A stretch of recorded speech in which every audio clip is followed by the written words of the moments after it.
Bonjour, vous êtes sur le trimaran Sodebo, dimanche 21 janvier, ça fait 2 semaines qu'on a pris le départ de Brest pour l'Arca Ultimate Challenge. 2 semaines, il s'en est passé des choses, hein. C'est vrai qu'il y a une densité sur 2 semaines qui est invraisemblable. Vous revenez peut-être de votre marché, ben moi j'ai pas eu le temps.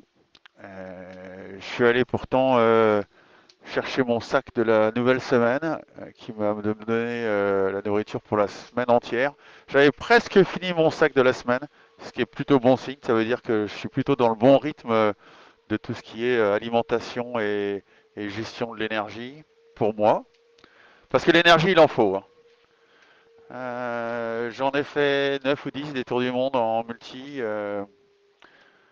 Et pourtant, j'avoue que celui-là, comme on ne décide pas de la météo du départ, il nous a réservé bien des surprises. Et à chaque fois, ça commence comme une course. Et petit à petit, quand on arrive à cet endroit, ça devient une aventure. Le Cap de Bonne-Espérance, il porte bien son nom. C'est on espère que ça va bien se passer. Parce que la suite, vous la connaissez pas. La suite, c'est l'imaginaire qui va être dépassé. On commence à connaître les conditions météo qu'on va avoir dans l'Indien et comme à chaque fois, ça va être dur, ça va être difficile. L'océan Indien est pour moi l'océan Indien l'océan le plus difficile. C'est celui qui a le plus de cyclogénèse qui viennent de cyclones et a priori on va récupérer le cyclone qui est passé sur l'île de la Réunion il n'y a pas très longtemps, donc quelque chose de sérieux. Cap de Bonne-Espérance, après une semaine bien mouvementée, où j'étais bien revenu sur les deux premiers en arrivant à attraper le même front qu'eux, et ça c'était une vraie gageure, mais on allait plutôt bien, j'étais content du bateau, c'était assez facile devant le front, ce qui s'avérera être complètement l'inverse quand le front va m'avoir rattrapé, parce qu'effectivement j'ai eu une avarie sur un système mécanique de foil. Avec l'équipe, on a réussi à stabiliser. Il n'y a pas d'avarie structurelle, il n'y a pas de problème majeur sur le bateau. Il n'empêche que pour l'instant, le tribord est pas utilisable. On va y arriver. On va récupérer les fonctionnalités du foil, mais il faudra y passer un peu de temps et il faudra que j'aille travailler un peu autour de ce système. Et donc, forcément, handicapé par ça, j'ai pas pu suivre le front et la cadence des premiers, du premier maintenant. Donc pendant cette semaine, le gros chamboulement pour moi ça a été que Tom percute quelque chose et casse son bateau. Et forcément qu'à chaque fois qu'il y en a un qui s'arrête ou chaque fois qu'il y a une grosse avarie sur un bateau, ça a beau être une compétition, vous pensez jamais à mal. Vous pensez toujours ça pourrait être moi. Ou le prochain de la liste, c'est qui? Ça peut être moi, ouais. Ouais, ça peut être vous. Et dans les conditions dans lesquelles on est, chaque avarie peut devenir vraiment quelque chose de majeur. Et c'est soulagé que j'ai su que Tom y maîtrisait. Il a maîtrisé d'ailleurs extraordinairement bien sa course du paire de course. Je l'ai vu après. C'est un garçon que je connais depuis tout petit. Je suis tellement admiratif de ce qu'il fait et de ce qu'il est en train de devenir. Ce que je lui ai dit, il va en faire plein des tours du monde et il en gagnera plein. Et vraiment, il m'a beaucoup impressionné. Chapeau à l'équipe SVR aussi qui a œuvré tellement pour que le bateau soit au départ dans des conditions difficiles au mois de janvier, là, début janvier et fin décembre. Chapeau bas, c'est vraiment les gars. euh, donc voilà, Tom, il s'arrête, il part à Cape Town. On connaît pas la suite. C'est loin, Cape Town. D'y ressortir, c'est pas facile. Ça m'est arrivé aussi. J'avais touché un growler, un morceau de glace. Et, et Cape Town ou l'Afrique du Sud, ça devient un voyage. Et bien nous, l'océan Indien, cette marque de Cap de Bonne-Espérance, on rentre dans un voyage. On rentre complètement ailleurs. D'ailleurs, l'ambiance est devenue pas la même. En quelques jours, Le froid s'est installé, l'humidité s'est installée, le ciel n'est pas le même, il change très vite. Euh, Là, ce matin, 3h30 du matin, le jour se lève, la mer est toute grise, très grosse houle, et des nuages bas, et quand ça rentre très fort. C'est très erratique comme vent.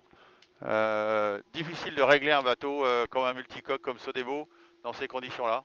C'est sûr que de rester devant le front, comme a eu le talent de faire Charles, on en rêve tous parce que c'est régulier, c'est un front chaud, ça permet de vraiment gérer le bateau facilement. Quand vous êtes derrière, là, dans la mer formée, des vents chaotiques très erratiques, ça devient des bateaux très exigeants, voire très très très exigeants. Mais en dehors de ça, des vitesses folles, voler dans ces endroits et dans ces mers-là, dans cette liberté-là, dans ce champ-là, c'est c'est une chance unique. Là, on a vraiment l'impression de faire quelque chose pour la première fois. S'aventurer ici avec un bateau volant, c'était un rêve et on est en train de le faire. J'avoue que quand on a lancé ce bateau Sodebo il y a 4 ans, c'était notre objectif. Et de le réaliser avec mon équipe en ce moment, c'est ça, c'est ça mon histoire, c'est ça notre histoire, c'est ça l'aventure qu'on est en train d'écrire. Et c'est vraiment une aventure collective fantastique. Vraiment fantastique. Faut comprendre que c'est un sport mécanique d'abord. C'est un sport d'engagement vraiment très engagé. Et c'est un sport de groupe où le groupe est très fort, le groupe a besoin d'être très lié. Et c'est ce que j'ai autour de moi, c'est ce que j'ai avec moi. La compétition, comme on est très éparpillés les uns des autres, là, Armel s'est arrêté, Anthony était un peu plus loin, Eric est maintenant vraiment très éloigné. Non pas qu'elle passe au second plan, mais chacun maintenant va vivre son histoire et chacun va être dans sa routine de vie avec chaque fois ses expériences du jour, ses anecdotes. Hier, j'ai pris un filet de pêche, par exemple. Un filet de pêche, c'est le truc le plus angoissant pour moi. Ça me rappelle la route du Rhum, où à quelques milles de l'arrivée, j'ai pris un DCP. C'est une formation de pêcheur pour attirer. Mais là, vous n'êtes pas à quelques milles de la Guadeloupe. Vous êtes au fin fond entre l'océan Indien et l'Atlantique Sud. Pas très loin des glaces. Et, et s'il faut aller dégager un filet sous la dérive, c'est vraiment l'extrême. Donc j'ai tout roulé, j'ai arrêté le bateau, je suis parti face à la houle et face à la mer, face au vent. Le bateau est parti en marche arrière. Et là j'ai vu la forme du filet se développer dans l'eau comme une espèce d'alien qui tournait autour de la dérive avec l'angoisse qu'elle se prenne dans le plan horizontal et le plan porteur. Et à un moment, elle s'est dégagée. Et là, mais j'ai hurlé de joie. J'ai hurlé de joie de savoir à quoi j'avais échappé. Et voilà, c'est le temple des petites victoires. Ça, c'en était une qui était importante pour moi à ce moment-là. Et je suis sûr que sur tous les autres bateaux, eh ben, tous les jours, il arrive ça, et plusieurs fois par jour. En informatique, l'autre jour de pleine nuit, il fallait que je change un paramétrage, que j'ai un capteur qui marchait pas. Et là, vous rentrez dans la programmation du. Et ça, c'est un autre. C'est encore un autre univers, mais il faut le faire. Et il faut pallier à tout. Pendant mon avarie, il a fallu que j'aille checker si j'avais de l'eau dans le flotteur et surtout, est-ce que ça venait à haute vitesse. Et donc je me suis enfermé dans le flotteur et avec la télécommande du pilote, j'ai lancé le bateau à pleine vitesse. Vous êtes à l'intérieur d'un flotteur en solitaire dans l'Atlantique Sud et vous lancez le bateau à 30 nœuds et vous le sentez qui décoller. Et vous êtes à l'intérieur pour voir si c'est étanche ou pas. C'est vraiment des moments ouais, d'une intensité rare où vous êtes seul à le vivre. Il n'y a personne à pouvoir contrôler le bateau si jamais, bah, quand vous êtes dans le flotteur, les choses se passent pas comme prévu, quoi.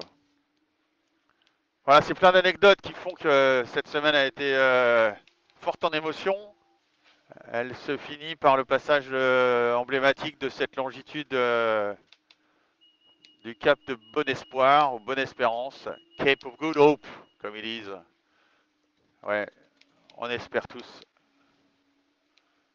Comme mon ami disait, montez le volume, rendez-vous au prochain virage et le prochain virage, ce sera Cap Lewing.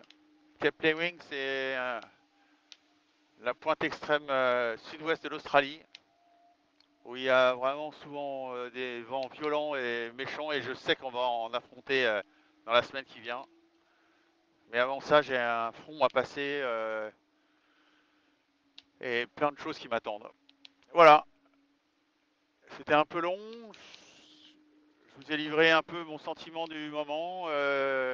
J'étais dans mon siège de veille avec un mug de thé chaud et ça m'a permis de me poser pendant quelques instants, ce qui m'était pas arrivé depuis longtemps. La lumière est un peu blanche, la houle est énorme, le vent est très irrégulier. Et ben, je vous souhaite un bon dimanche. C'était sur Sodebo,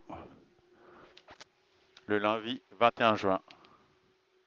Euh, janvier. J'ai raté j'ai raté complètement ma chute. Je suis vraiment pas fait pour ça. Allez, je vous embrasse. Vivement le 21 janvier. Euh, juin. Ah, je suis vraiment nul. Ah, c'est drôle.